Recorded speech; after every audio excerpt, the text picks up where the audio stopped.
Peraí. Como é que é o processo, Edu? 3 pontinhos lá em cima, aí vai aparecer no menu lá, iniciar gravação. Tá, you are recording. Beleza, começou. Pessoal, então, bem-vindos. Estamos aqui no sexto webinário da Abrisco. Hoje nós vamos falar sobre RASOP aplicado em 3 diferentes indústrias, né? A indústria siderúrgica, a indústria química e a indústria do óleo e gás, né? A indústria siderúrgica é representada por Eduardo Almeida, que ele vai se apresentar daqui a pouquinho. A indústria química representada por Ribeiro, que foi da Bayer por muitos anos, vai se apresentar daqui a pouquinho. E a indústria de óleo e gás, representada pelo nosso amigo Elton Santana, que trabalha na Petrobras em Poços. Então, gente, eu vou dar a primeira palavra ao nosso mais recente amigo, que é o Eduardo Almeida. Eduardo, por favor, se apresente. Primeiramente, boa noite a todos. É um grande prazer estar aqui com vocês, né? O Ribeiro até brincou na hora que nós entramos aqui, o Dr. Safety. Eu sou o proprietário do canal chamado Dr. Safety. Depois, quem tiver vontade, entre lá para conhecer o nosso trabalho. Meu nome é Eduardo Almeida, eu estou há 33 anos na indústria siderúrgica, né? Passei por 3 grandes empresas, a Pelgo Mineira, depois a Cesita, hoje a Peran South America, e hoje, atualmente, nos últimos 10 anos, faço agora em abril, 10 anos de Usiminas. Minha formação é engenheiro mecânico, mas desde 95 eu venho me dedicando aí à área de segurança do trabalho. Então, segurança do trabalho, meio ambiente, ergonomia, higiene ocupacional, e tive o prazer e a honra de ser aluno do Ribeiro e do Elton no curso de pós-graduação de segurança de processo, né? Na PUC, o Ribeiro, e no Senai Sequit, o Ribeiro e o Elton. Então, esse ramo na siderurgia ainda é muito novo, muito incipiente. A indústria siderúrgica começou a acordar para a segurança de processo por volta de 2016. Nós estamos falando 5 anos que esse tema realmente vem sendo abordado na siderurgia. Espero contribuir de alguma forma aqui hoje. Ribeiro. Bom, obrigado aí pela oportunidade. Acho que a Abrisco vai num caminho muito interessante com a liderança do Renato Mendes, que está aí, não querendo puxar o saco dele, porque ele não precisa disso. E a visão do Encontro do Saber, que ele está promovendo, a disseminação, troca do conhecimento, é uma coisa muito importante nessa nossa missão, né? Cada um de nós aí em preservar a vida, salvar o ambiente e tudo mais. Trabalhei aí por muitos anos numa indústria química, e a indústria química, todos sabem que o acidente de Bhopal foi o grande divisor de águas para regulamentação da segurança de processo, que foi evoluindo, até que hoje estamos aí com a indústria química com uma experiência interessante, que transfere essa experiência através do CCPS para as outras indústrias. Eu vejo a indústria siderúrgica entrando, o óleo e gás já entrou uns 15 anos atrás também, o Elton vai falar mais sobre isso, e não tinha lá no início isso tão bem definido, mas acabou indo para o caminho da segurança de processo bem interessante. Então, como eu falei, trabalhei 30 anos na Bayer, comecei como engenheiro mecânico com integridade de equipamentos, depois fui a segurança do trabalho, segurança de processo, onde fiquei só em segurança de processos 20 anos. Dos 30 de Bayer, 10 foram integridade de equipamento, 20 segurança de processo, e depois fui na ânsia de aprofundamento, cheguei a fazer o doutorado na área de engenharia nuclear, voltada a análise de riscos quantitativos para reatores nucleares, que é uma outra área também, até onde eu estava comentando, né? A segurança do processo nuclear, ela acaba ele tendo tão forte outras coisas, que isso acaba permeado de modo diferente lá. Mas isso não é o motivo da discussão. Eu volto a palavra aí a Elton ou ao Renato para continuação. Elton. Ok, pessoal. Então, inicialmente, muito boa noite a todos, né? É uma grande satisfação poder estar aqui participando de mais essa edição do Encontro do Saber, né? Conforme o Renato disse, a gente fez uma primeira experiência lá o ano passado e, a despeito, né, de a gente demorar um tempo aí até encontrar exatamente qual era a veia de fazer, parece que a gente descobriu, né, Renato? Que bom. É uma satisfação estar aqui agora com os colegas Ribeiro e Eduardo, né? Eduardo disse, fui aluno de vocês, olha só, na verdade você só não foi o professor por uma questão de conveniência institucional, você podia ter assumido a docência lá, isso não era problema absolutamente algum, competência nunca lhe faltou para isso, né? Para quem eventualmente não me conheça, né, eu sou Elton Santana, trabalho na Petrobras há 19 anos, né? Atualmente eu fico lotado na engenharia de poços, onde a gente desenvolve os estudos de confiabilidade e risco para os projetos de desenvolvimento na área de poços, mas eu tenho uma trajetória mais longa dentro da Petrobras, onde atuei em suporte a variados empreendimentos em refino, em termoelétricas, em instalações de superfície, né? Fiz vários estudos de risco para variadas dessas instalações, e também atuei muitos anos na Universidade Petrobras, né? Sendo responsável lá por toda a carteira de soluções educacionais para essa área de segurança de processo, segurança ocupacional, saúde do trabalho, meio ambiente, enfim. Era uma atividade bastante intensa, dedicada tanto a processos de formação de novos empregados, quanto aos processos de aperfeiçoamento dos empregados já mais experientes, mas que ainda assim requeriam capacitações complementares aí de aperfeiçoamento. A minha trajetória profissional com risco não começou, obviamente, dentro da Petrobras, a gente tem uma história um pouco mais longa que isso, né? Eu trabalhei na indústria de energia elétrica, eu fui empregado de Furnas Centrais Elétricas durante muitos anos, passei por várias indústrias alimentícias, então eu trabalhei em frigorífico, trabalhei em laticínio, né? Passei pela mineração, lá trabalhando com mineração de nióbio, né? E também com fábrica de cimento, né? E comecei minha vida lá atrás mesmo, né? Com a aviação, né? Então eu tive aí uma passagem bastante, né, diversificada em variados segmentos da indústria, né? Onde eu aprendi muito sobre manutenção, sobre confiabilidade, sobre risco, né? E isso fez o meu arcabouço. Então, além da atuação profissional, eu também pude aprofundar os meus estudos, fazendo especializações, fazendo mestrado, né, e doutorado, né?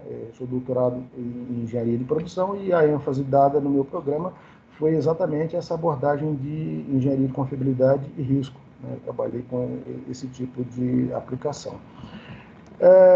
Aqui na nossa sessão de hoje, né, eu espero, juntamente com os meus amigos Eduardo e Ribeiro, né, trocarmos aqui, né, algumas, né, vivências, né, e poder, de algum modo, satisfazer as expectativas, né, do pessoal que está nos assistindo aí. Quero, de antemão, agradecer e me despeço por enquanto. Obrigado, Elton. Então, eu, na realidade, a questão do RASOP, a gente, nos anos 80, é que a gente começou a entender de RASOP na Petrobras, na realidade, final dos anos 80, que a gente fez várias visitas à indústria química.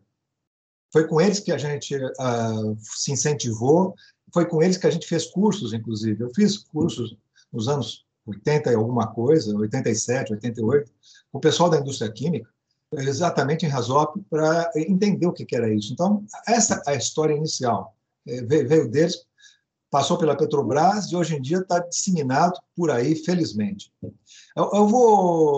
A ideia nossa dessa mediação é que a gente faça a pergunta para os três, né? E os nossos amigos que estão nos ouvindo, eles segurem um pouquinho a barra, anotem as suas questões também, porque daqui a uma hora, quando terminar esse papo aqui, ou menos de uma hora, né? Porque já começamos já há 10 minutos, a gente para, e aí vocês entrem fazendo 1000 perguntas aí a esses três amigos aqui, de três áreas diferentes. Então, a minha pergunta, eu vou começar essa pergunta com o Ribeiro, que é a indústria química. Foi a época do dinossauro. Então, Ribeiro, é o seguinte, duas perguntas muito simples, mas muito importantes. Porque eu já participei, longos tempos atrás, em RASOP de 14 pessoas. Eu me lembro dessas coisas absurdas que tinham, que a gente estava experimentando, tateando as coisas, né? E qual, Ribeiro, hoje em dia, né, na tua ponto de vista, na sua experiência da indústria da aeroquímica, né, qual o tamanho de uma equipe mínima, né? E, ao mesmo tempo, eu faço uma segunda pergunta, para não ficar... Você já responde essas duas. Na sua opinião, quem deve fazer a divisão dos nós na planta a ser avaliada? Duas perguntas para você. A primeira sobre a equipe mínima, eu diria que ela está girando em torno de 5 a 6 pessoas, porque você tem que ter o facilitador que domina a técnica, que tem que conduzir. Você tem que ter o especialista no processo que está sendo analisado, e o cara de produção, ou, se for um RASOP projeto, o cara do projeto e também o da produção, porque ele vai receber depois a planta. Então, nós já falamos 3. O pessoal de engenharia, ou manutenção, ou às vezes tem empresas que acumulam, né? Ou aquela unidade, mas tem que ter o expertise e a instrumentação. Então, a gente já caminhou para 6. O cara que é da automação, ele tem que estar junto, até porque uma discussão de RASOP, ele entende o contexto a partir do grupo, e não individualmente, senão não tem necessidade de grupo. Então, a RASOP é sinergia. E outros adicionais aí que são opcionais, que é o pessoal das emergências, o pessoal de meio ambiente, e o pessoal de outros aí, talvez a segurança do trabalho, apesar de eu entender que a segurança do trabalho ocupacional deveria ser parte também da equipe, mas às vezes se acumula. Então, eu tenho uma equipe fixa e uma equipe, às vezes, flutuante, podendo chegar, Renato, até, em algumas sessões, a 10 pessoas. Depende do tema a ser discutido, tá? Ok, eu posso fazer o seguinte, eu vou manter essa pergunta número 1, eu vou passar essa pergunta número 1, porque ela há uma discussão em cima disso daí, porque você colocou 10 caras numa sala. Né? Vai ter muita gente tomando cafezinho e jogando carteado, daqui a pouco. Eu vou perguntar para o nosso amigo Eduardo. Eduardo, no ponto de vista da siderurgia, quantas pessoas você coloca na sala para fazer o RASOP? No processo siderúrgico, a gente tem uma variação muito grande, né? Bem diferente do processo químico. Evidentemente que essas funções aí que o Ribeiro citou são fundamentais, né? Não tem como... Alguém tem que conhecer bem o método, esse cara é imprescindível, o operador, o especialista do projeto, do processo. Mas quando a gente olha alguns casos, por exemplo, a gente estava fazendo recentemente o alto forno, né? Até na parte de projeto ainda, o alto forno que vai ser construído, e aí projetos também é fundamental, o cara da automação, o cara da manutenção, mas tinha algumas situações que a gente precisava de mais de um operador. Por quê? Aquele nó que estava sendo analisado, ele tinha um operador de cabine que controlava processos, mas tinha um operador do campo que também tinha ações em cima desse mesmo nó. Então, esse número, às vezes, ele tem que variar em função do nó que a gente está analisando. Mas eu sou da opinião, né? Eu acho que o Renato dá um pouco de entender disso, que uma equipe muito grande ela fica menos produtiva, eu concordo com isso. Então, às vezes, no próprio análise de um nó, você conseguir conciliar as especialidades que mais vão agregar pode ser bastante positivo. Mas entre 6 e 8 ali, eu acho que é o mínimo que a gente vai conseguir trabalhar em processos mais complexos. Quando a gente pega um processo mais simples, às vezes é só um circuito de água, de refrigeração, às vezes você consegue até trabalhar com um número menor. Mas eu ficaria aí no mínimo 6 pessoas que realmente conhecem o processo, porque às vezes não vai nem agregar, vai ficar jogando carta, como você brincou aí, mas gente que vai estar ali observando. Eu tive a oportunidade de participar desse RASOP que eu comentei, eu fiquei mais como observador, era o facilitador, e foi muito interessante, porque pelo posicionamento das pessoas, a gente conseguia capturar muita coisa interessante. Então, às vezes, até tem um observador que nem participa, mas que observa como é que as pessoas estão colocando as suas visões, a gente consegue perceber coisas que, às vezes, não é da técnica, né? É mais de entender como é que as pessoas estão realmente colocando situações de risco para ganhar coisas no projeto ou para realmente resolver problemas? Tá bom, obrigado, Edu. Elton, e você? Porque hoje em dia você está em Poços, né? Isso. Como é que você, qual é uma equipe mínima que você usa para estudar? É porque é meio complicado o nó em Poços, né? Não, mas a dinâmica é muito parecida com o que a gente faz em instalação submarina ou em instalações de superfície. É muito parecido o processo, não muda muito, não. A metodologia do RASOP é, de fato, uma metodologia robusta, porque, a despeito de qual seja a instalação, e eu já tive oportunidade de aplicar RASOP, como eu falei, lá de planta de cimento, instalação elétrica de usina geradora, né, e ultimamente em óleo e gás, né, e isso não muda, é bem robusto.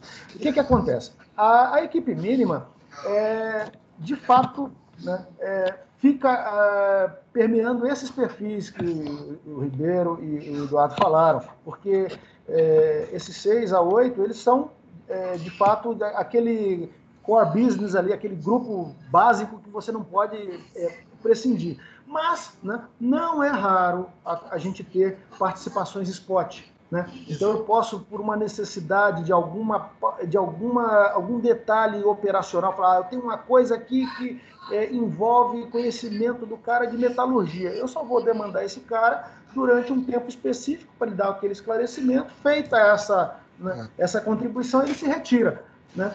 Mas a gente... Assim como o cara de manutenção, né? Assim como o cara de manutenção. Ele também não precisa ficar ali o tempo todo.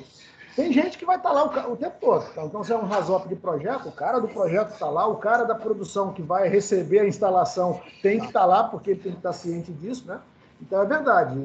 Uma parte do grupo precisa estar o tempo todo e outra parte pode ciclar conforme a necessidade. E eu só diria um detalhe adicional para fechar a minha resposta.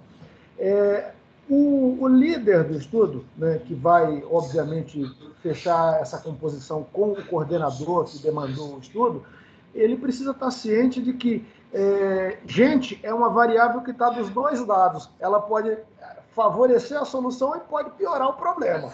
Então, gente demais pode complicar, porque você vai ter que gerenciar as pessoas, né? É uma competência que você, enquanto líder do estudo, vai ter que ter, é de ser um líder situacional, né? E, às vezes, quando está no presencial, é mais fácil de sair um pau lá. Os caras vão discutir e aí você vai ter que sair daquela posição de o guardião da técnica, né? E começar a ser alguém que vai gerir relacionamentos, né? Isso é uma coisa difícil. Mas uma coisa que você falou aí que é muito importante, eu acho que os piores RASOPs, assim, eu acho que, em termos de discussão, são aqueles em plantas existentes. Porque você pode ter pontos de vista diferentes da operação em relação ao mesmo processo, apesar de ter, às vezes, um único procedimento.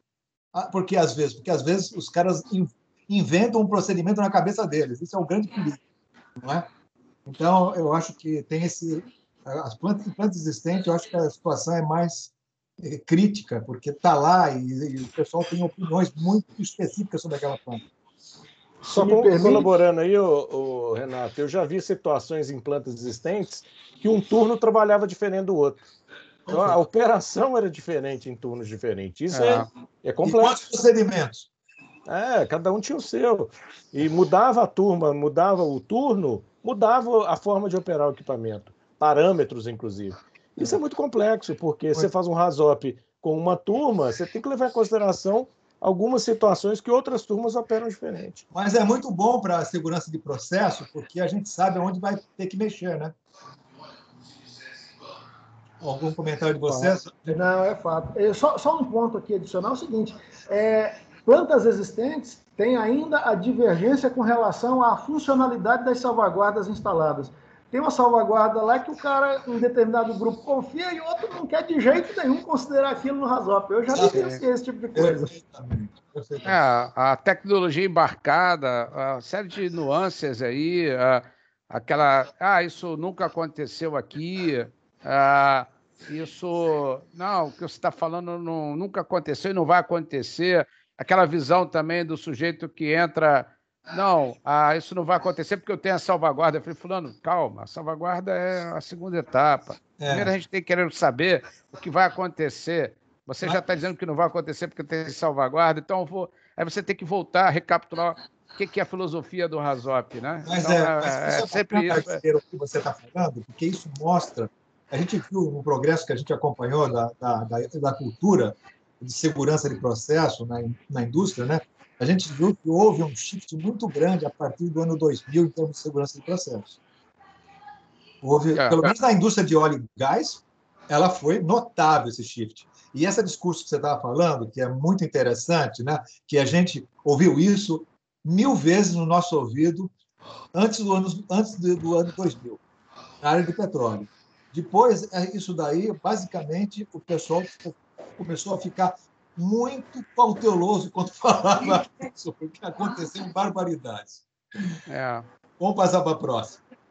Mas a segunda pergunta, está esqueci dela já, Renato. Não, eu faço agora. Na sua opinião, Ribeiro, quem deve fazer a divisão dos nós, ou seja, identificar os pontos de estudo, a planta a ser avaliada? Olha, a indústria química, a experiência que eu tenho na indústria química, aí os colegas aí vão complementar. É o seguinte, tem um áudio aberto aí, não sei se... Tem um áudio aberto. Então, eu vejo que a indústria química... Tá, vai, não sei se... Eu vou tentar mudar. Pronto, já fiz o mute.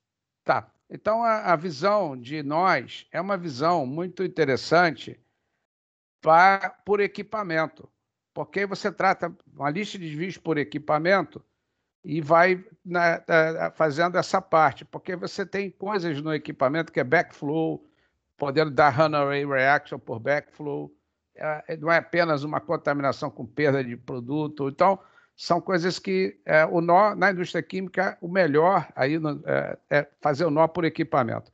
Existe a chance também de um processo de utilidade, você juntar um grupo de equipamentos no nó, mas isso... E também é o seguinte, até técnicas que você... Será que Rasop o tempo todo é a única ferramenta de análise de risco? Então, você pode fazer uma combinatória de processos mais simples com uma análise por campo de risco, ou what if, ou estrutura do what if, que é o Swift, e depois você pegar a estrutura dessa de Swift ou what if e aonde for necessário aprofundar no Rasop. Então, há uma dinamicidade a ser vista. Mas, do ponto de vista de nós, de estudo, para a indústria química, o que eu mais vejo e mais aplicável é por equipamento. Mas eu passo aos colegas aí que tem outros processos, não sei se complexo é o termo. Não, mas a pergunta é a seguinte, quem deve fazer a divisão de nós? O especialista.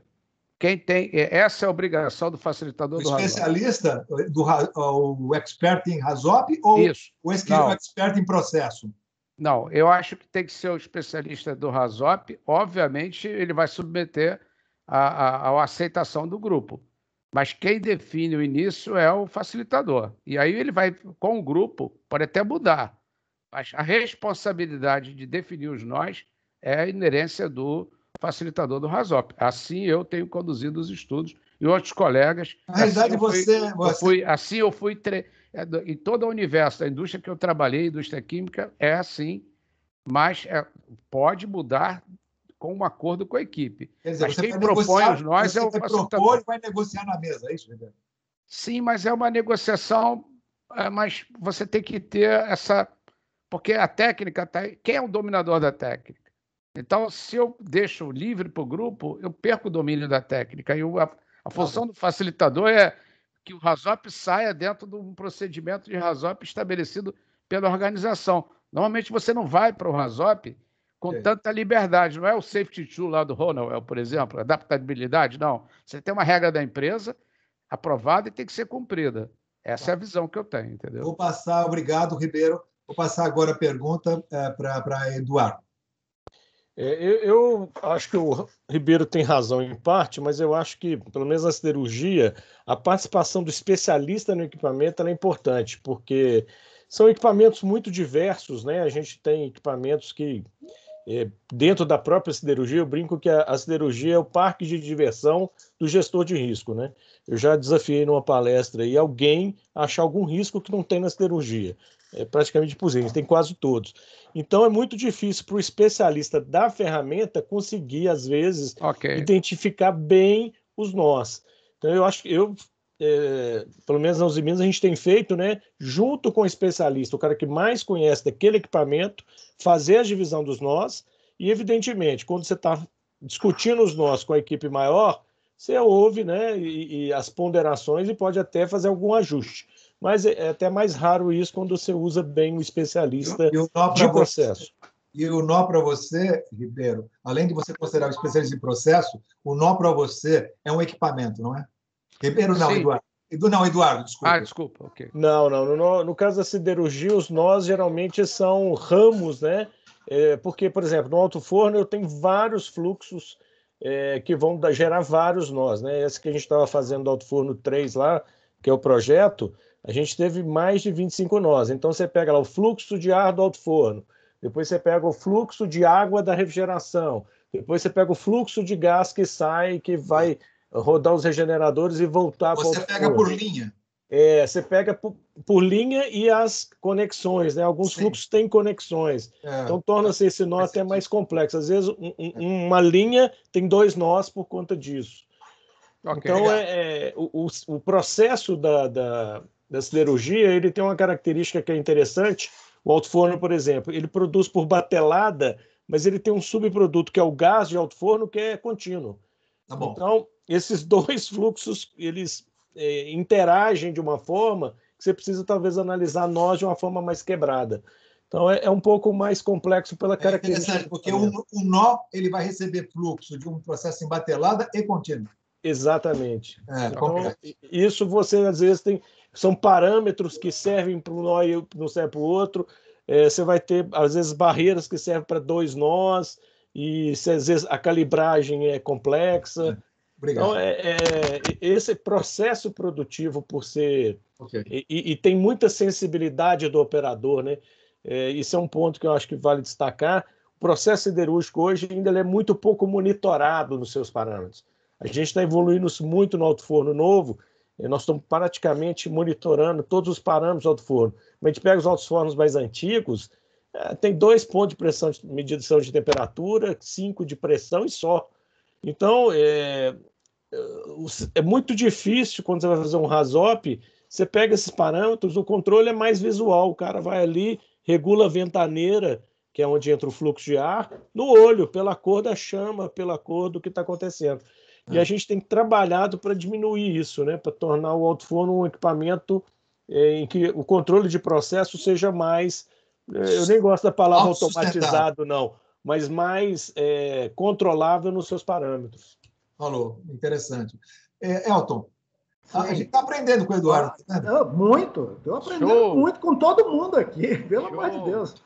Enfim, olha só, no óleo e gás, você sabe bem disso, Renato, você viveu isso durante muitos anos, essa definição dos nós, ela é feita geralmente pelo especialista do processo, né, e participação do especialista na técnica, ou seja, ele não faz isso sozinho, ele tem plenas condições, mas há um processo aí de uma etapa de validação e acordo para definir, por exemplo, a extensão do nó. Tem uma mudança de spec, isso vai ser considerado lá na mudança do nó. Tem uma válvula uma check valve lá que de repente pode ser que ela seja considerada como um limite, né, para um determinado nó por uma conveniência do estudo. Então, isso geralmente é feito, né, num comum acordo do especialista do processo com o especialista na técnica, né? Ele faz uma proposta, a gente faz uma validação e ajusta isso, né? Normalmente tem sido assim as experiências que eu tenho de RASOP. No que tange a essa questão dos nós, né? A gente considera o agrupamento de equipamentos, mas a gente também considera os modos de operação. Porque eu posso ter, por exemplo, numa unidade de coqueamento retardado, eu tenho várias fases, né? Então, para cada fase dessa, né, eu tenho um diferente alinhamento de válvulas e fluxos no sistema, e eu analiso cada um desses arranjos como sendo um nó distinto, embora seja basicamente o mesmo agrupamento de equipamentos, a condição operacional em que ele se encontra é distinta. Então, a gente faz essa divisão. A gente faz isso também com... eu fiz isso num estudo de uma instalação offshore, nos diferentes modos que eu posso ter para um sistema de injeção, né? Em função da carga que você está operando, você pode variar os distintos nós, e aí a gente faz essa análise em separado. Então, o agrupamento pode ser por equipamento, mas a gente também leva em consideração a variação que pode existir dos modos de operação. Tá? Tipicamente tem sido isso aí. Só queria aproveitar essa fala do Elton, que ele falou um ponto importante que para a gente da cirurgia é bem relevante, né? Por exemplo, o alto-forno é um equipamento que ele consome menos, dá menos problema e funciona melhor se ele tiver na aceleração máxima. Então, isso que você falou, né, o modo de operação é muito importante, porque às vezes a gente precisa reduzir um alto-forno porque está parando uma cearia. Muda completamente a operação. Então, esses dois modos diferentes de operação têm que ser avaliados no RASOP. E, às vezes, até mesmo a divisão de um nó é necessária por causa disso. Porque você vai, às vezes, parar um sistema e isso vai afetar a operação. Então, a esse ponto eu acho que é bem relevante. Viu? Na indústria de petróleo, a gente considera muito o steady state, né, basicamente. Né? Dificilmente a gente trabalha em range. Mas na indústria química, Ribeiro, você também trabalha com batelada e com processos que estão sofrendo alterações, né, também, não é? Sim, a ideia é essa mesmo, e corroborando o que os colegas falaram, muitas vezes você tem situações, na hora de definir nós, a gente volta na indústria química, ela vai na engenharia química tradicional, operações unitárias e a parte de processo step by step lá no desenvolvimento do próprio processo químico. Então, induz a nós por equipamento, mas tem casos aí, igual os colegas falaram, que são melhor fazer essa visão, agrupamento, dependendo do processo, para facilitar a vida da reunião e a dinamicidade, senão ela acaba ficando muito também travada. Agora, aí, sobre batelada, é uma situação realmente até complicada do ponto de vista que automatizar uma batelada, né? Então, quer dizer, essa é outra visão, que às vezes a batelada ela é feita, aí, a preparação de certo. Vou preparar uma solução de sulfúrico a 20%, como é que eu preparo isso? A partir de 98%, eu compro um tambor de 98% e preparo uma solução de 20%. Então, quer dizer, é uma batelada. E se você, essa visão, se acionar muito rapidamente o ácido na água, leva à exotermia, o tanque, normalmente, que faz a solução de 20% é de fibra, passou de 100 graus Celsius, perde a integridade, daqui a pouco está desabando o tanque pela fábrica fora. Então, essas coisinhas assim são dinamicidades, e aí sim, converge a necessidade o cara da técnica propor e fechar, com certeza, com o cara dominador da tecnologia do processo. Beleza. Né? Você é obrigado, Eduardo, a saber que existe exotermia de adição de ácido na água? Entendeu? Então, não, você é engenheiro mecânico, eu também. Quer dizer, aprendi isso porque eu trabalhei na indústria química, mas não tive na graduação essa visão. Então, Elton, acho que é engenheiro químico também, não? Mecânico. Também. São 3 engenheiros mecânicos. 3 engenheiros mecânicos. Não, mas também na área de petróleo, se eu vou colocar água num tanque de óleo combustível, vai acontecer um grande problema. Você pode você tem um fenômeno físico você tem um aumento de volume do vapor dentro daquele óleo quente. Função de estado físico, Isso é porque vocês não viram ainda o aço cair em cima da água, mas tudo bem. Imagino, né? A passagem do estado líquido para o gasoso numa velocidade imensa, né? Ou tem o GNL também. Então é isso, gente. Explode na hora que ele... O RASOP vem nessa o dimensão. Rollover, né? Bom, vamos passar agora para uma outra pergunta que a gente sabe, né? que a gente tem lá, estamos fazendo o RASOP, você define o desvio, você define a possível causa daquele desvio, né? Baixo fluxo, por exemplo. Você tem os possíveis efeitos daquela causa, né?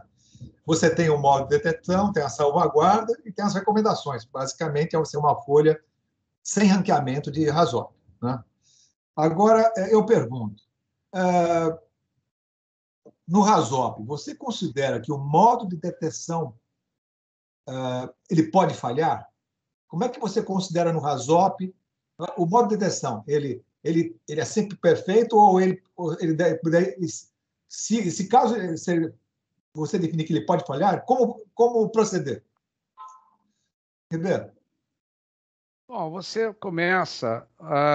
vamos usar o raciocínio das barreiras de proteção da LOPA, onde a primeira visão é a segurança inerente, a segunda é um controle básico de processo, que é esse que você talvez esteja falando que pode falhar. A segunda então, de acordo com o nível de risco, você vai aumentando as camadas de proteção. Então, quer dizer, se o teu nível de risco, mesmo com a falha do BPSS, é transbordar água para algum lugar, ou uma água fervendo, desde que ela não caia na cabeça do seu diretor, caia no piso, né? Então, o desvio pode ser um desvio, a água fervendo cair no chão é uma coisa. Você cai na cabeça do seu diretor, o desvio vai para a estratosfera. Você vai, é o modo de detecção, é o diretor. Exatamente. Então, a tua visão, então, subindo as camadas de proteção, você vai ter aí, depois do Basic Process Control System, o BPSS, a camada da instrumentação de segurança e depois outra camada, se for o caso ainda, de acordo com a gente chamada do Safety Integrity Level, aí depois o Naegeli, o Guilherme, aí, se ele estiver a bordo, que também vai ver isso. Depois ele então, comenta. Depois uma live com ele depois aí sobre instrumentação de segurança, né? Vai dar a dica aí. Então, vai depois essa parte, então as camadas vão. Então, é possível e você deve... A falha do controle de instrumentação de controle BPSS é sim colocada em ponta e, às vezes, a alternativa pode ser uma medida organizacional dependendo do risco ou uma nova medida de instrumentação adicional ao processo. Eu vou dar uma puxada agora, porque senão a gente tem várias perguntas aqui para fazer. Você concorda, Edu, com isso? Que você tem que considerar a falha do modo de detecção? O RASOP tem uma certa limitação, né, quando a gente pensa em falhas múltiplas. Esse é um ponto importante, talvez outras ferramentas precisam ser agregadas ao estudo. Mas quando a gente olha para a siderurgia, a gente tem um problema sério, porque o processo siderúrgico, até porque trabalhamos com metal líquido, ele tem um nível de sujidade, de poeira metálica, de poeira de sílica, de poeiras de forma geral, muito grande. E isso afeta em demasia o processo de detecção, né? A gente tem, por exemplo, medições de oxigênio em que o sistema de 15 em 15 minutos tem que fazer uma retrolimpeza para ele poder manter a medição correta. E isso é um problema né, que tem que ser levado em consideração. Se aquilo for muito crítico, você vai ter que apelar para redundância, para sistemas diferentes. Então, sem dúvida, é um ponto relevante, sim. Elton. Renato, é o seguinte, quando eu trabalhava só com instalações acima da linha d'água, né, uma premissa que a gente assumia que o modo de detecção não falha, dá para confiar nele. Mas, meu amigo, abaixo da linha d'água o mundo é bem diferente. É muito diferente. Porque você tem poucos, né? Poucos modos de detecção. O que acontece assim, tipicamente num poço, né, talvez a maior parte das pessoas que estão nos assistindo aqui não saiba disso, mas um poço é uma coisa que é tão onerosa quanto uma aeronave, né? Custa aí em torno de 120 milhões de dólares uma unidade, né? Mas, ao contrário da aeronave, que tem dezenas de milhares de sensores, um poço tem 3. Né? Tem 2 sensores na árvore de Natal e um lá no fundo, né, na coluna, lá, o PDG. Então, eu tenho um PT, um TPT, que são os 2 sensores da árvore de Natal, e o PDG. A experiência operacional mostra que, depois de um certo tempo, né, a confiabilidade desse sensor que você tem lá no fundo da coluna, o PDG, vai para o vinagre. E aí, meu amigo, fica muito difícil. O seu modo de detecção foi para o vinagre. Você realmente não dá para confiar, né? Então, para um poço novo, eu parto da premissa que não, todas as minhas detecções estão íntegras. Agora, se for já um poço em serviço, eu não levo isso como uma premissa, não. Mas só lembrando que o LOPA, né, o LOPA considera a falha do modo de detecção, por exemplo, de uma malha de instrumentação de processo, né? Porque ele considera, porque é aí que ele vai ver se vai precisar de um SIL 1, um SIL 2, em função do nível de integridade dessa malha de processo, né? Bacana, gostei. Vamos passar aqui para outra. Comente sobre a documentação que pode impactar o RASOP. A gente pode fazer um RASOP sem documentação, gente? Como é que é isso? Ribeiro, você já passou por esse aperto? Olha, infelizmente sim, mas isso é extremamente indesejável. Você vai numa estação de pesquisa, por exemplo, um defensivo agrícola. Então, o cara tem baixa documentação, baixa engenharia, e aí você até fica temerário, porque você faz uma reunião e diz essa reunião tem que ser feita uma nova reunião. E outra coisa também, o perigoso é você, na RASOP, fazer a engenharia de processo durante o RASOP. E eu já interrompi reunião, falei, gente, olha só, eu vim aqui para analisar um processo que vocês teriam e vocês não têm. Vocês estão usando a reunião para fazer o processo e o projeto.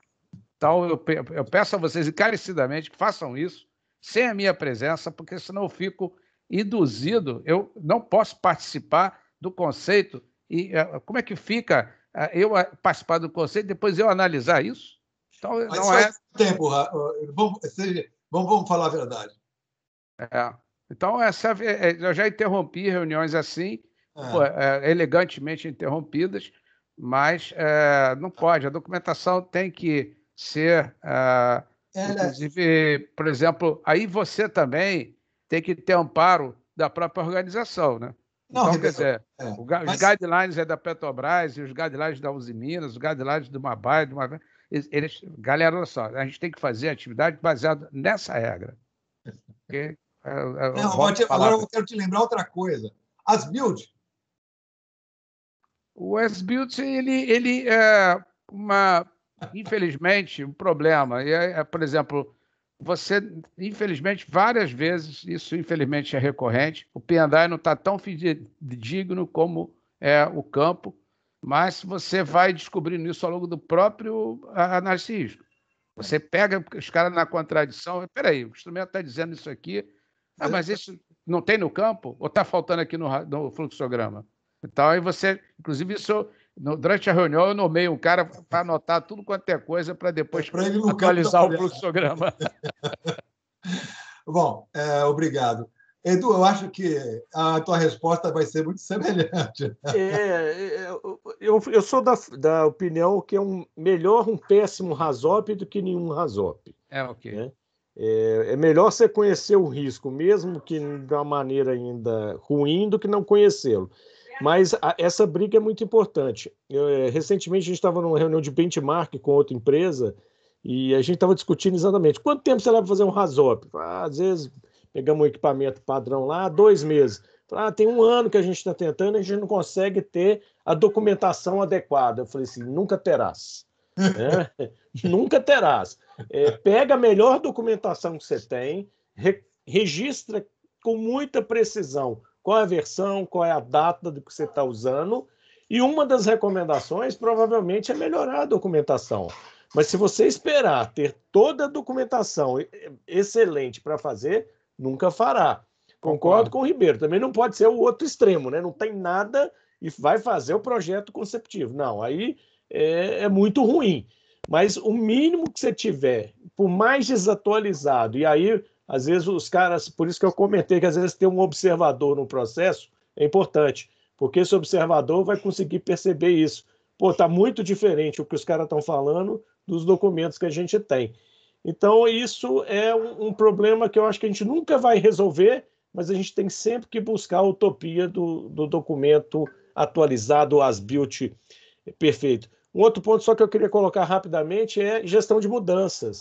Gestão de mudança é a maior praga que existe, gente. Ninguém consegue fazer aquilo de uma forma perfeita e na hora que você vai fazer um RASOP, você descobre um monte de mudanças que não foram registradas adequadamente, né? Infelizmente, pelo menos no mundo que eu vivo, ainda é um grande problema.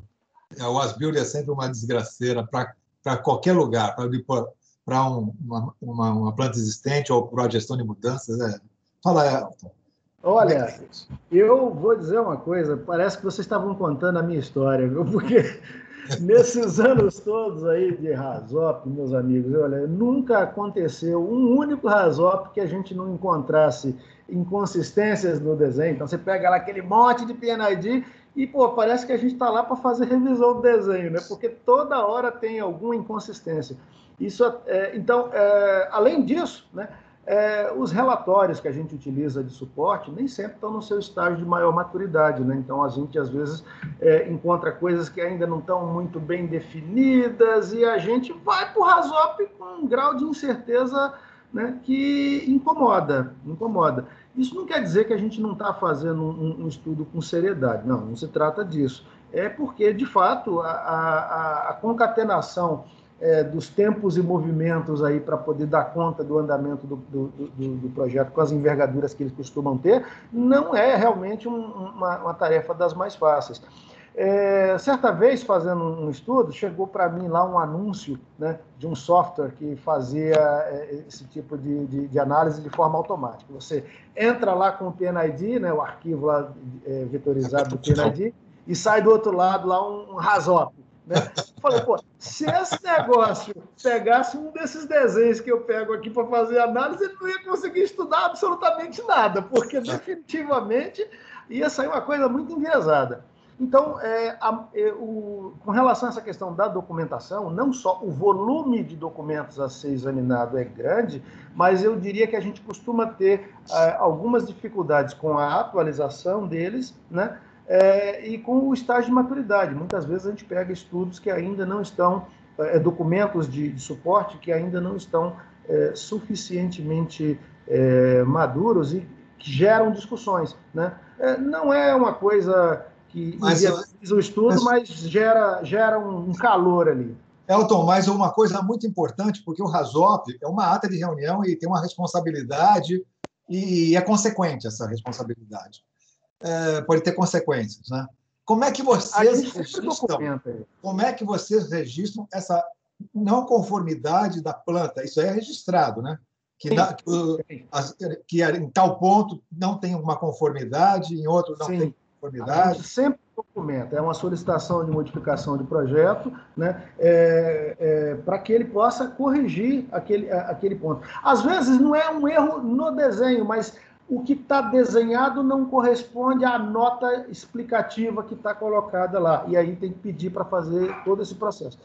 Garantir consistência documental para que o estudo tenha rastreabilidade, porque feita aquela entrega, esse estudo, nas fases posteriores, vai se submeter a novas revisões. O grupo que vai pegar a etapa posterior de revisão não pode esbarrar no mesmo problema que eu peguei lá no projeto básico. Ele está lá no detalhamento, as pendências de detalhamento não podem ser as mesmas do básico, né?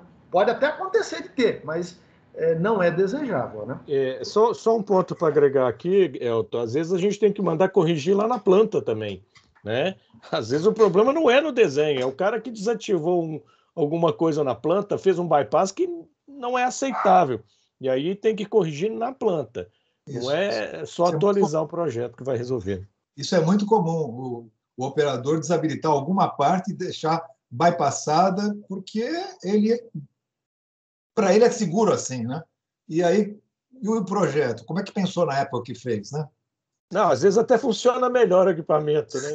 O pior que isso, né? Pô, tá performando muito melhor sem isso aqui. Realmente, mas isso é a sua segurança, companheiro.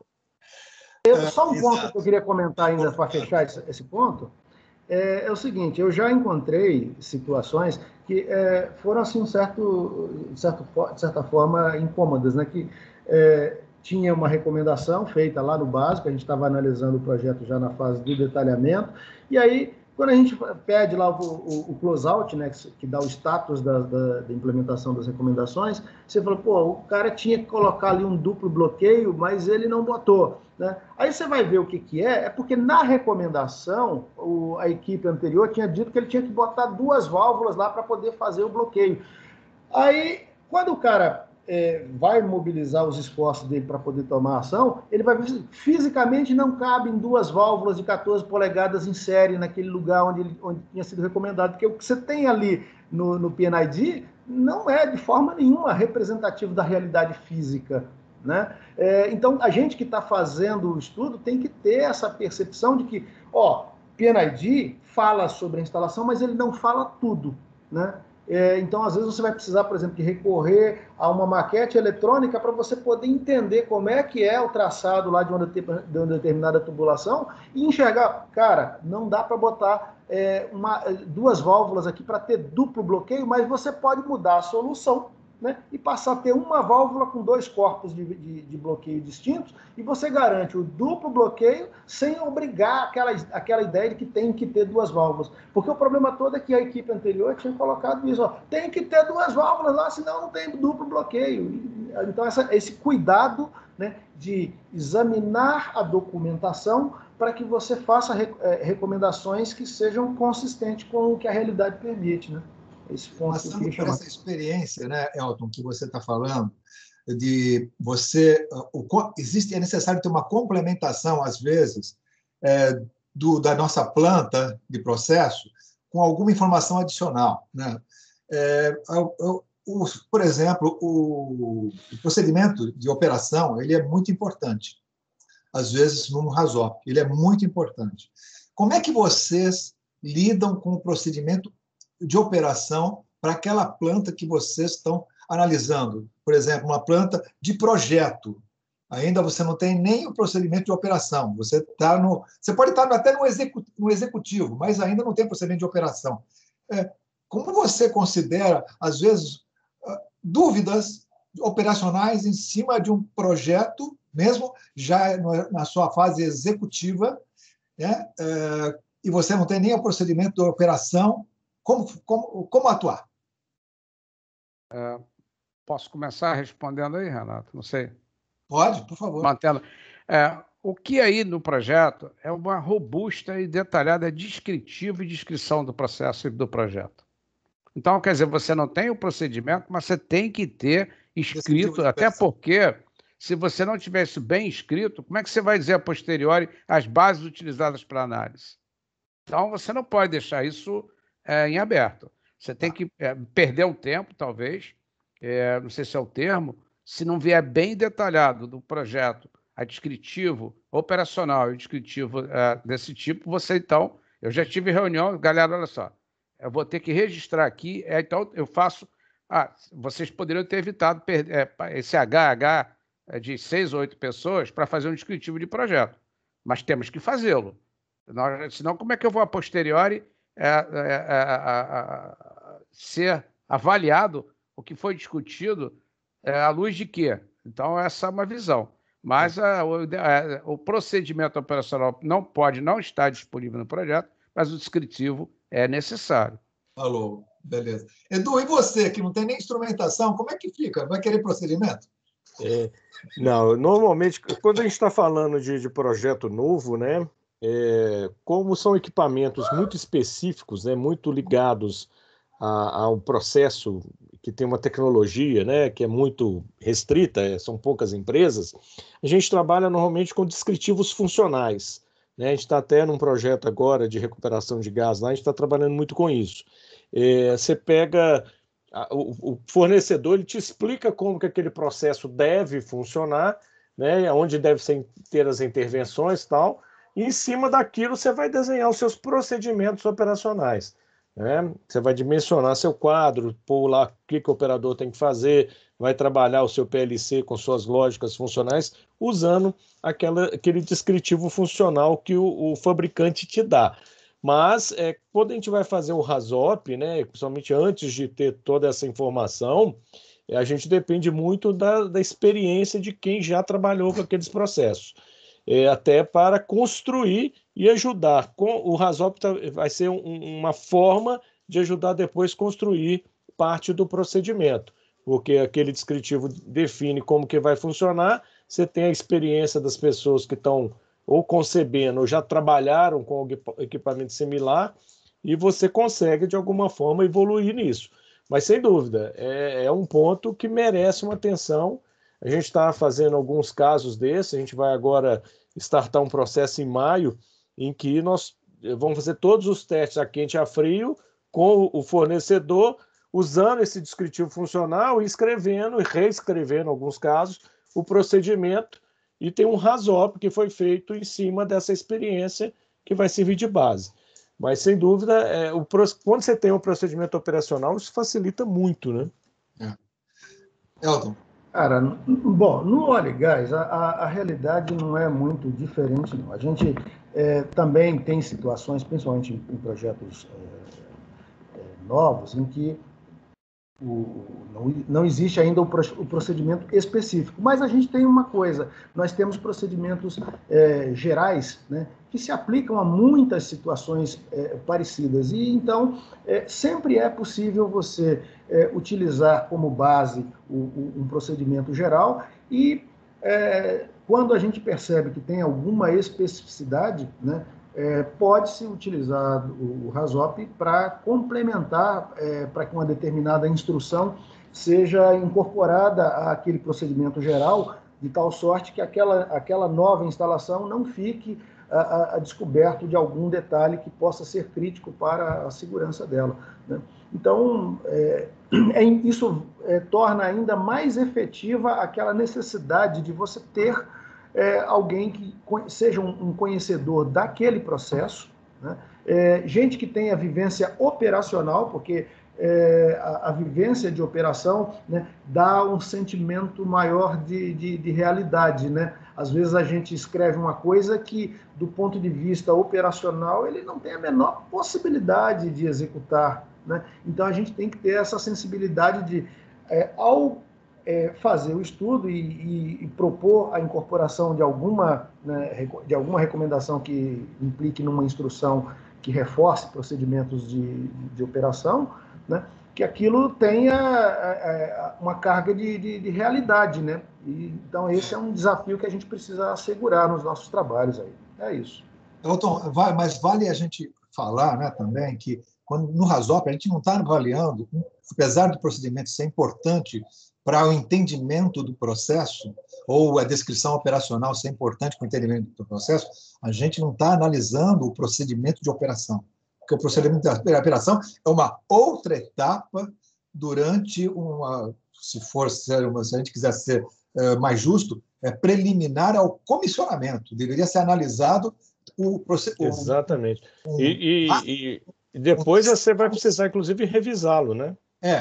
Exatamente, um task analysis para avaliar o procedimento, que não é o nosso papo aqui, deixar bem claro que são coisas diferentes. Análise de procedimento de processo é uma coisa pouco desenvolvida, e é um task analysis que a gente vai trazer isso aqui mais à frente. Eu vou fazer uma pergunta. Renato, só um ponto. De fato, você tem toda a razão. Quando eu me referi a essa questão, eu não estava falando do procedimento operacional, porque às vezes você tem uma particularidade lá, por exemplo, eu vou manter o fluido com anular, o poço pressurizado no seu anular, né? Mas eu vou usar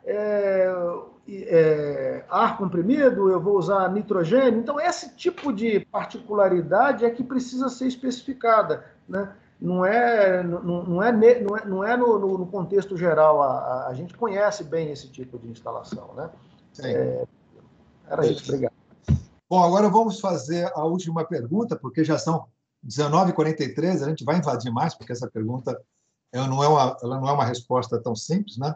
Eu queria saber, há algum tempo atrás, surgiu uma grande polêmica na área de óleo e gás de a gente ter que fazer ranqueamento de cenários de RASOP. A gente foi arguido sobre isso, né? E acabou que a gente, quando arguído por um órgão regulamentador, a gente diz sim, né? porque é uma coisa de ser consequente, bola, só isso. E a gente, lógico, contra-argumenta, mas no final das contas a gente não tem a caneta. E a gente quer saber, eu quero ouvir de vocês na indústria química, da indústria da siderurgia, né? Como é que vocês estão fazendo essa questão, ou não estão fazendo essa questão de ranquear cenários, e qual o benefício disso daí? Porque, claro que tem benefícios também, por isso que ela é polêmica, porque se tivesse errado, não seria, seria absolutamente contestada, mas não, tem muitas razões também de existi-las. Mas eu queria ouvir de vocês qual o benefício, ou não, de a gente ranquear os cenários do RASOP, ou seja, a gente vai ter que classificá-los no que diz respeito à sua severidade, à sua frequência, e resultando lá no risco, que a gente vai pagar um ranqueamento de risco de cada cenário. É isso. Quero ouvir de vocês, Ribeiro. Bom, Renato, eu tenho duas visões para responder a sua pergunta. Eu não sei se elas vão ser suficientes, as visões. Por exemplo, o ranquear, que você diz, é aquela matriz de risco. Isso já é inerente ao RASOP, é isso? Então, você ter... Depois, existem softwares que são usados. Eu uso um software interessante, não querendo fazer propaganda dele, que é um PH Pro, e no final eu consigo estratificar. Eu não sei, depois eu quero que os colegas... que software ou ferramenta você usa? É possível, sim. Você, assim que acaba o RASOP, estratificar... A gente não está falando que é impossível, eu só quero ouvir você. Não, sei. Mas isso é possível, sim. Você, rapidamente, se você tem uma ferramenta boa de RASOP, um software bom, você já dá a lista dos riscos dos cenários. Essa é uma visão dessa resposta.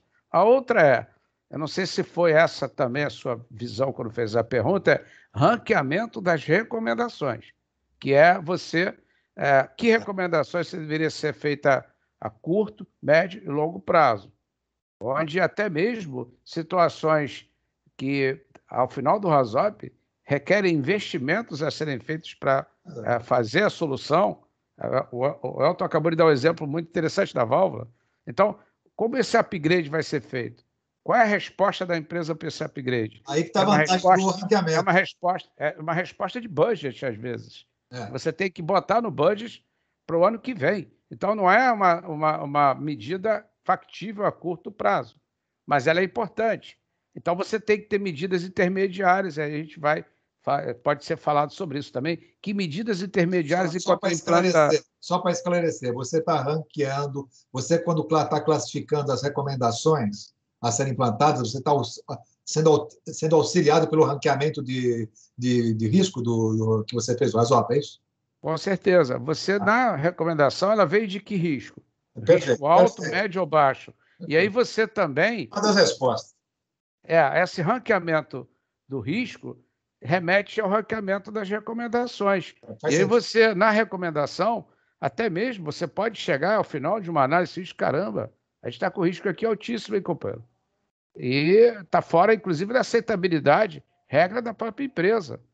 Quer dizer, então, se isso for encontrado, não é comum, mas é possível, e também não é tão incomum, a experiência é que quando você chega nesse ponto, então, quer dizer, não vou entrar nesse detalhe de capilaridade para não ficar me perder muito na resposta, mas o ranqueamento, tanto do risco, resulta no ranqueamento da recomendação, porque qual é a ação depois do RASOP? É um plano de ação. Raramente você sai do RASOP sem recomendação. Obrigado, Ribeiro. Edu, o que você me diz? Não, essa pergunta é muito interessante, principalmente numa indústria como a siderurgia, que está começando nesse mundo da segurança do processo, né? Cada capinada que a gente dá, a gente tira 300 minhocas, né? Então, a gente tem que tomar muito cuidado com isso, porque o CAPEX e o OPEX são bastante limitados. Eu não consigo resolver todos os problemas numa única rodada de RASOP, digamos assim.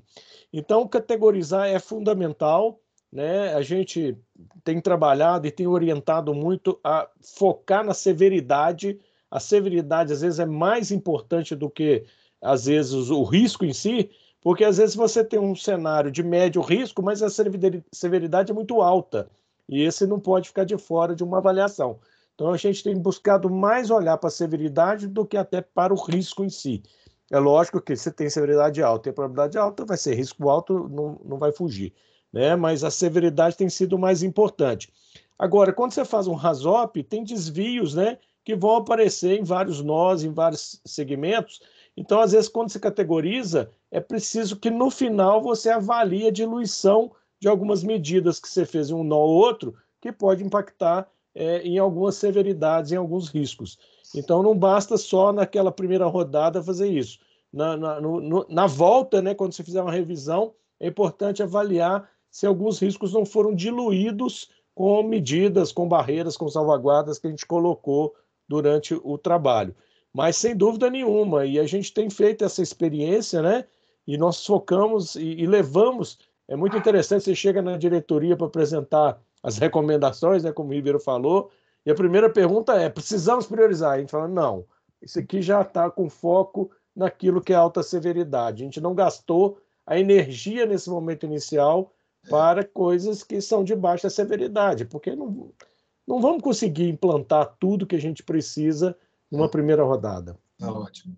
Beleza. Cultura de segurança, né? Tá muito claro isso. Elton. Senhores, olha só, a nossa prática no óleo e gás não era originalmente a de fazer essa categorização, essa classificação aí. Como é que a classificação sempre foi feita para APR, né? Então aquela categorização de frequência, severidade e grau de risco, isso sempre foi feito quando a gente tinha estudos de APR. Para a RASOP não era uma tradição nossa fazer isso. Quando aprendi RASOP, né, eu aprendi dessa forma dita canônica, né, que foi lá como os criadores do RASOP, né, desenvolveram essa ferramenta lá no fim dos anos 60 e início de 70, né, eles criaram sem essa classificação de categoria de frequência, severidade e risco, né, e isso foi como ela se espalhou. Ela entrou no mundo do óleo e gás, né, sem fazer esse tipo de categorização, né? Mas aí, como o Renato bem pontuou, por uma demanda que a gente teve do regulador, a gente acabou, né, fazendo movimentos aí de aproximação e de entendimento dos benefícios, da viabilidade de se fazer esse tipo de trabalho. Então, há uma série de discussões no sentido de tornar esse processo algo amplo, sistêmico e consistente, né? Porém, não é a tradição, porque nós fomos formados naquela escola, né, mais canônica do RASOP, conforme estabeleceram lá os seus desenvolvedores, né, de não fazer dessa maneira. A primeira vez que eu tive notícia de categorização de RASOP foi quando eu estava vendo um livro do professor Richard Thornton, lá da West Virginia University, em que ele apresentou lá num exercício, né, um RASOP classificado. Eu falei: esse cara misturou RASOP com APR, né? Porque para a gente que estava acostumado com classificação de frequência, severidade e risco em APR, quando vê aquilo num documento de RASOP, foi um estranhamento, né? Mas, em todo caso, né, é o movimento que está sendo articulado nesse momento, é a incorporação desse processo de categorização de frequência, severidade e risco nos estudos de RASOP, né? Só aproveitar a sua fala aí, Elton, eu acho que você tocou um ponto importante, né? Pelo menos para a gente da siderurgia, a gente está aprendendo muito com isso. Não dá para usar só RASOP ou só APP-APR. Em muitos casos, essas duas ferramentas são complementares e fundamental que sejam complementares, né? A gente tem geralmente começado com uma APR e focado nos sistemas que têm fluxo com o RASOP. Isso tem funcionado muito bem para a gente. Ok. Verdade, não existe uma ferramenta só. São complementações, né? Bom, gente, muito obrigado. Gostei muito desses perguntas e respostas. Mas agora vamos deixar também os nossos ouvintes aí não serem mais ouvintes, mas serem parlantes aí. Chegou o momento de perguntas e respostas. Pessoal, é César Leal. Como vai, César? Vou bem, tudo. Eu gostaria de começar parabenizando os apresentadores, são pessoas com bastante experiência na área. Eu teria duas coisinhas que eu gostaria de saber a opinião dos apresentadores.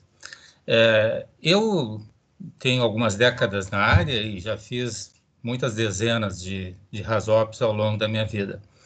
Uma coisa que eu aprendi ao longo dos anos foi que, e chegou à conclusão, para mim que está sedimentada, é que o fator mais importante na obtenção de um bom RASOP é o conhecimento e a experiência dos participantes. Não é a minha experiência de especialista em RASOP, que o que determina a qualidade final é ter gente que conheça bem o sistema e que eles rapidamente aprendem como aplicar a técnica. Então, eu não sei se vocês esposariam da mesma ideia. A segunda, eu gostaria de saber a opinião de vocês sobre algo que eu tenho visto em alguns RASOPs, que é uma espécie de mistura do RASOP com segurança operacional. Então, lá pelas tantas, está sendo feito lá um desvio, apresenta-se um cenário, classifica-se, mas de repente aparece lá uma entrada em ambiente confinado, como sendo um cenário possível dentro do RASOP, ou uma queda em altura. Eu acho que, se o objetivo é levantar todos os possíveis cenários de acidente, poderia-se até pensar em fazer uma combinação, mas eu sempre tive o RASOP como sendo segurança de processo. Então, esses riscos da segurança operacional, quando incluídas junto, me parece uma coisa... Então, eu gostaria também de saber a opinião de vocês a respeito desse tipo esse approach. Podemos começar com o Eduardo, que está no horário, começando agora com o Eduardo. Vamos lá. Eu concordo em parte com o que o Leal falou, da questão que é muito importante o especialista conhecer. Mas eu acho que o expert, né, de RASOP, ele faz só RASOP. Então, ele passa a ter algumas habilidades que o cara do processo não tem, né, que é a leitura do cenário, perceber, o Elton falou um pouco disso, né, fazer aquela relação entre as pessoas, fazer as pessoas falarem, fazer o cara, né, tirar, porque às vezes tem um cara muito expert no grupo, ele inibe os outros. Então o cara do RASOP, que está ali, o especialista em RASOP, ele às vezes nem conhece do processo, isso é até bem normal, mas ele sabe tirar das pessoas que estão na equipe aquilo que é o conhecimento necessário e sabe equilibrar, né? Porque às vezes no meio daquele grupo tem um gerente, por exemplo, já aconteceu isso, ou um grande especialista que o cara é um papa ali. Os outros ficam muito inibidos e ficam até com vergonha de abrir a boca. Então, esse especialista ele tem que saber fazer isso acontecer e, às vezes, até dar uma retada naquele cara que é o grande especialista para baixar a bola dele e permitir que outros falem. Esse é um ponto. O segundo ponto que você perguntou foi relacionado à segurança operacional. Eu acho que no RASOP não cabe mesmo. Na APP-APR cabe um pouco, né? Porque vai ter alguns cenários que são bem comuns e que vão realmente afetar. Mas eu não percebo. Na Uzi Minas a gente tem trabalhado RASOP com visão de segurança de processo, de parâmetros de processo, muito nessa linha. Então, não vejo de forma que agregue valor misturar essas duas coisas. Eu acho que existem ferramentas boas, e eu acho que a APP, a PR, é uma ferramenta com a visão ocupacional que pode agregar valor nessa outra visão. Passa a bola aí. Ribeiro. Bom, a primeira parte da pergunta, acho que o Eduardo, eu coincido com ele, não vou nem estender muito a minha resposta. Eu acho que é isso mesmo que o Eduardo falou. A segunda tem uma visão complementar, do tipo, não sei se a saúde ocupacional não deveria ser o tema predominante no RASOP. Mas um exemplo, por exemplo, acessibilidade ao equipamento, a interface homem-máquina, essas coisas assim, eu entendo como necessário no RASOP. Por exemplo, eu vou remover um feixe de um trocador de calor, aquele feixe removível, que fica lá, da Petrobras, está lá no nível 19 metros de altura. Aí eu não botei um equipamento para retirada do feixe, vou retirar com o guindaste. Na hora que eu saco esse troço com o guindaste, você já viu sair na boa? Já viu, Elton? Nunca. Sai na marra. Aí o guindaste solta aquilo, balança a lança e cai lá de cima, tudo lá embaixo, na retirada do feixe tubular. porque você poderia ter muito bem... Outra coisa, nem espaço para botar na laje tem, né? Às vezes. E você olha o cenário, tem que montar um andame, quando vai ver, o projeto foi falho e deixou aquilo vulnerável. Então, essas partes de acessibilidade, e a revisão de segurança do planta existente é feita de 5 anos. Então, às vezes, você deveria entrar no mérito. Eu já vi um caso de uma indústria farmacêutica, do cara tirar um motor de dentro da área técnica para manutenção, teve que contratar um guindaste de uma lança daquelas de quase 40 metros, porque ninguém conseguia subir na parte técnica para arrancar o motor. Então, a acessibilidade foi totalmente inadequada. Então, essas coisas vale a pena, e a discussão interface homem-máquina. Ainda vou mais longe ainda. As indústrias, em geral, hoje, a nova geração, não sei se é das revisões de segurança, partindo do princípio que empresas já estão fazendo isso há mais tempo, hoje vão na dimensão do machinery safety, que hoje a gente chama de NR12. Então, quer dizer, essa segurança de máquinas aplicadas à RASOP é também uma nova tendência. Isso pode ser separado como objeto de análise de saúde ocupacional ou exposição à saúde do trabalhador, ou pode ser no RASOP. Não existe uma regra, mas várias empresas estão caminhando, revisando seus guidelines, botando a bordo a segurança das máquinas. Mas é perigoso isso, né, Ribeiro? Porque o público que está dentro de uma reunião de RASOP é de segurança de processo. Não é um público de layout, entendeu? Eu acho que tem que, se quiser fazer alguma coisa que é super importante, estudar o layout, fazer análise crítica de layout, que se faça numa outra reunião, para ver essa manutenibilidade dos componentes, etc. e tal, que se faça. Mas tem que se fazer mesmo, mas não na reunião do RASOP e do CEPRO, entendeu? Aí, Renato, vai na direção do que a gente foi falar no início da reunião de hoje. Você flutua a equipe. E aí, nesse momento, você pode flutuar. E completar, eu peço até que o Elton também fale um pouco, senão a gente fica polarizado. Fala aí, Elton. Tá perfeito. Olha só, meu grau de acordo com vocês aí é o mais alto possível, né? E eu só destacaria aí o seguinte: quando o César falou dessa questão de entrar aí com essa questão da segurança ocupacional no meio da discussão do RASOP, eu também entendo que não é o melhor lugar, né?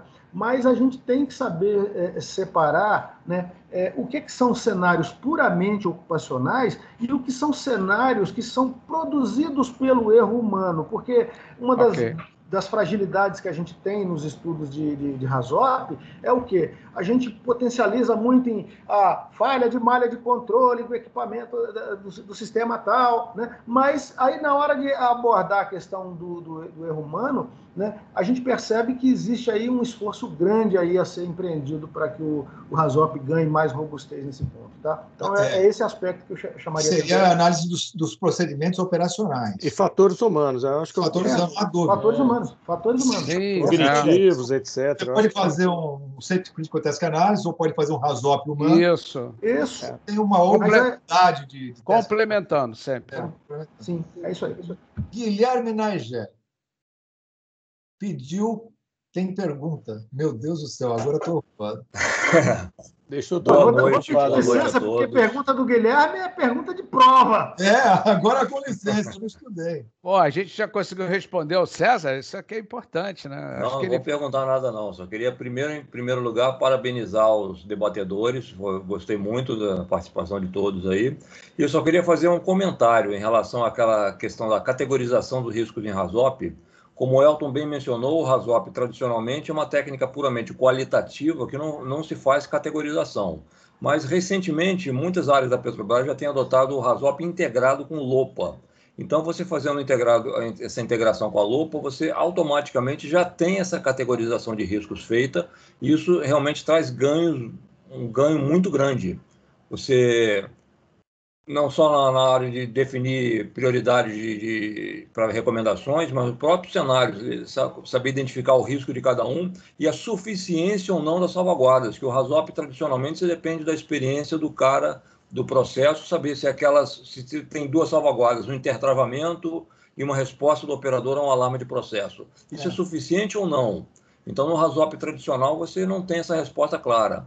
e você, com o RASOP integrado com a lupa, você já tem essa resposta claramente definida. Então, tem sido uma vantagem muito grande e já tem sido bastante implementado isso. Mas não são todos os eventos acidentais do RASOP, né, que tem lupa, né, Guilherme? Tem outros que não têm lupa. É isso que eu queria até comentar. Exatamente, você não precisa aplicar lupa para todos os cenários identificados no RASOP. É isso aí. É isso que a gente está comentando, que eu queria comentar. A gente está fazendo vários RASOPs e alguns a gente elege para fazer um estudo de lupa e dessa forma avançar, mas não para todos os cenários. Eu acho que isso realmente não uma há energia, necessidade para todos os cenários. É isso aí. Francisco, fala, Francisco. Tem uma pergunta. Boa noite. Boa noite a todos. Parabenizar a todos os debatedores aí, mandar um abraço aí para o amigo Eduardo, né? Em especial. Eu queria fazer uma observação com relação à primeira pergunta que foi feita com relação à equipe do RASOP, né? E em torno de 6 pessoas e realmente mais do que isso acaba ficando complexo e pessoas sem uma função. Mas na minha experiência com o RASOP também, em diversos ramos diferentes de atividade, tenho visto também uma parte importante de formação de conhecimento de novos profissionais. Se eles também têm visto isso, porque às vezes você tem um cenário tão rico dentro de um RASOP e um cenário praticamente inédito dentro da empresa, onde você tem especialistas, e que se você não colocar determinadas pessoas ali, até para que tenha ali um conhecimento para outros que vão ser sucessores, né, um processo de sucessão, acaba sendo complexo. Vocês têm visto isso dentro dessas análises de riscos mais complexas aí nos diversos ramos aí, né? Indústria química, óleo e gás e siderurgia.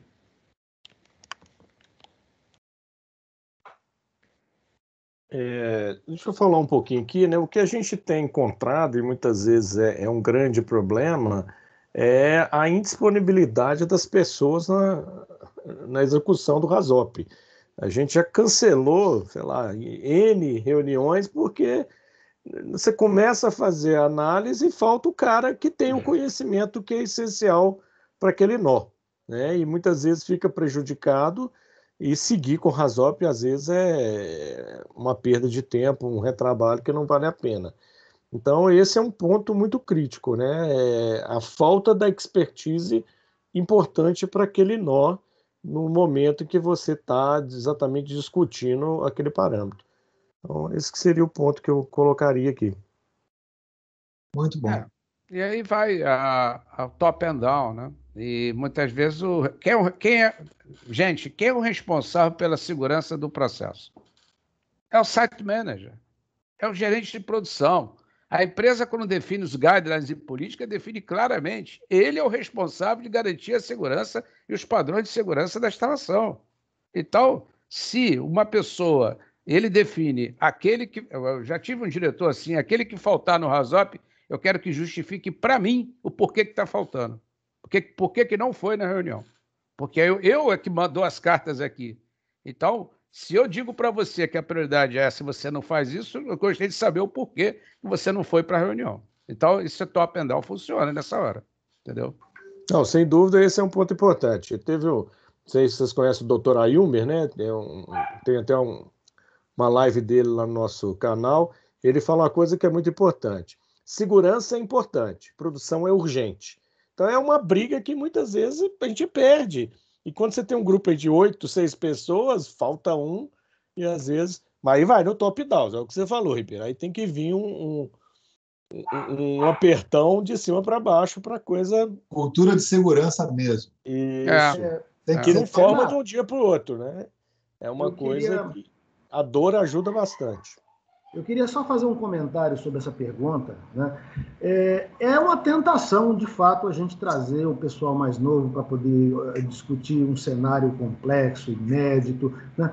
Mas é algo que tem que ser feito assim com muito cuidado, porque sessões de RASOP, quando elas começam, digamos assim, a ficar muito populares, né, há uma tendência à perda de controle, e aí o andamento do trabalho pode encontrar aí algumas impedâncias. Então, em que pese ser uma tentação, né, levar as pessoas que estão alvoroçadas por aprender com aquele grupo mais experiente, eu diria que é uma prática que tem que ser feita assim, com muito, assim, a exceção da exceção, né? Eu costumo dizer o seguinte: ter regularmente programas de capacitação, né, em que você tem pessoas experientes que vão lá compartilhar o que conhecem sobre aquele assunto, né, pode, digamos, diminuir essa pressão, né, de você ficar entupindo de gente lá no RASOP e isso criar aí dificuldades operacionais para a condução do estudo. Então, é uma tentação, né? Mas essa tentação ela tem que ser muito bem administrada para você não inviabilizar o trabalho do RASOP. Né? Ou perder muita qualidade. Né? Isso. Vamos adiante. É um balanço. Falou, gente. Então, acho que teremos alguma outra pergunta. Já está tarde, já. Eu acho que tem alguma pergunta a mais, pessoal? Tem uma mão levantada aí. É o César, eu esqueci da baixada. Tá, desculpa.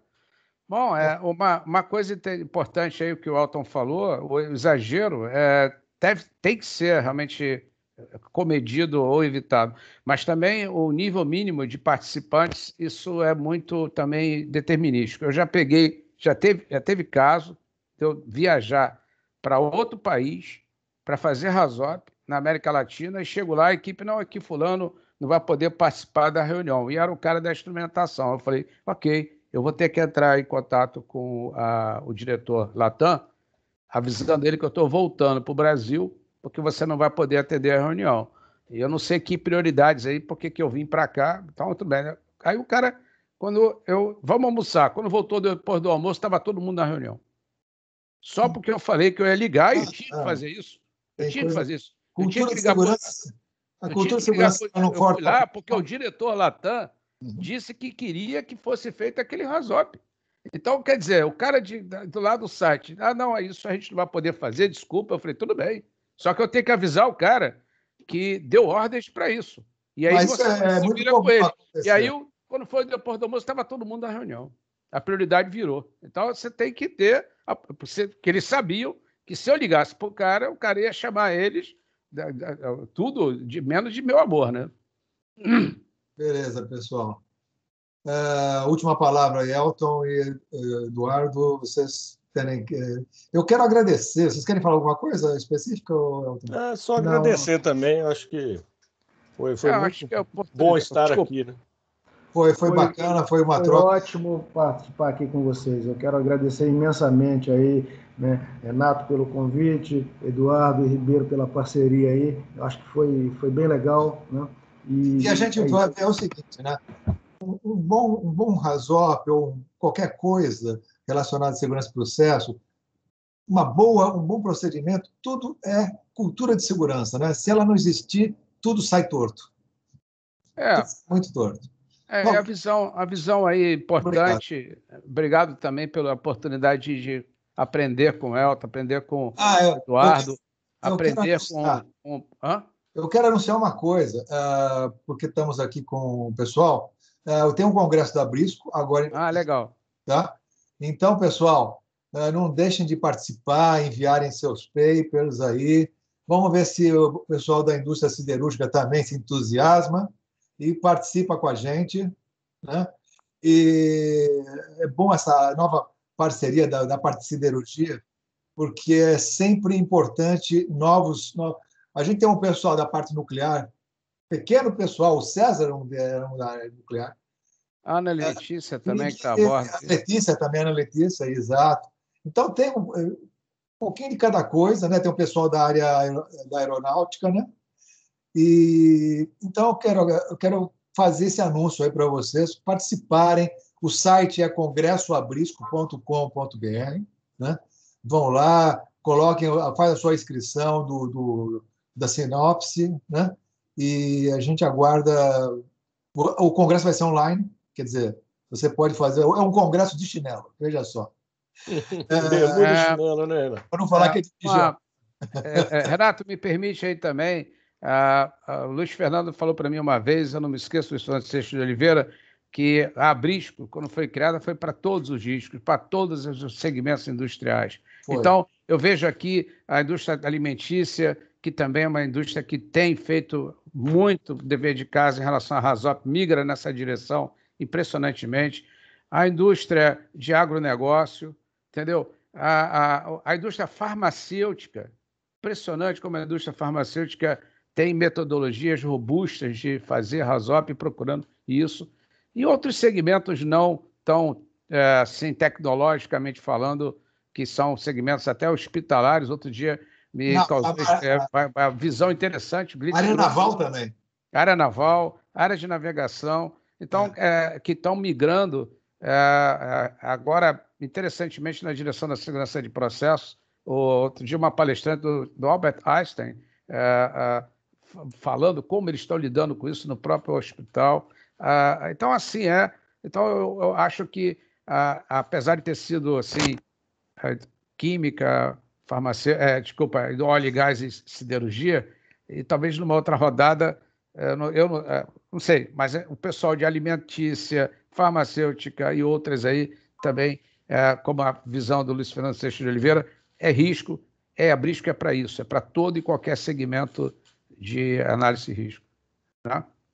Aí eu volto a palavra ao presidente, que aí brilhantemente está tendo essas ideias de compartilhar conhecimento no Encontro do Saber. Eu quero saber o seguinte, eu quero uma pergunta muito importante. Como é que eu paro a gravação? Vai lá nos 3 pontinhos e... Temos que fazer um Rasop para isso. Eu sou consultor de...